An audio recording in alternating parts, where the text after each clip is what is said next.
જોટાણાના ગોકુલનગર વિસ્તારમાં ગટરનું પાણી અને પીવાનું પાણી મિક્સ થઈને આવતું હોવાની ફરિયાદો સામે આવતા સ્થાનિકોમાં ભારે રોષ જોવા મળી રહ્યો છે। દૂષિત પાણીના કારણે રહેવાસીઓના આરોગ્ય પર જોખમ ઊભું થયું હોવાનું સ્થાનિકોનું કહેવું છે। સમસ્યાના નિરાકરણ માટે નાગરિકોએ તાલુકા વિકાસ અધિકારીને આવેદનપત્ર પાઠવી તાત્કાલિક કાર્યવાહી કરવાની માંગ કરી છે। સ્થાનિકોના જણાવ્યા મુજબ મહેસાણા જિલ્લામાં નવા તાલુકા તરીકે રચાયેલા જોટાણામાં હજુ પણ પાયાની સુવિધાઓના પ્રશ્નો યથાવત છે।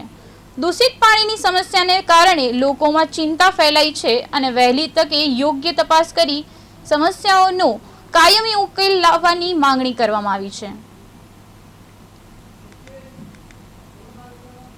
અમારે એટલા માટે આવવું પડ્યું કે ગામની અંદર એટલી ભયંકર સમસ્યાઓ ઊભી થઈ છે કે આ તંત્ર કોઈ ગરીબનું સાંભળવા જ તૈયાર નહીં।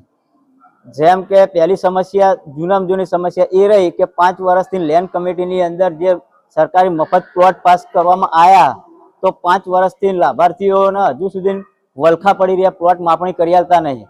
આ બાબતે વારંવાર રજૂઆત કરવા આવીએ તો તલાટી ટીડીઓ સાહેબનું નામ આપે અને ટીડીઓ સાહેબ તલાટી સાહેબનું નામ આપે।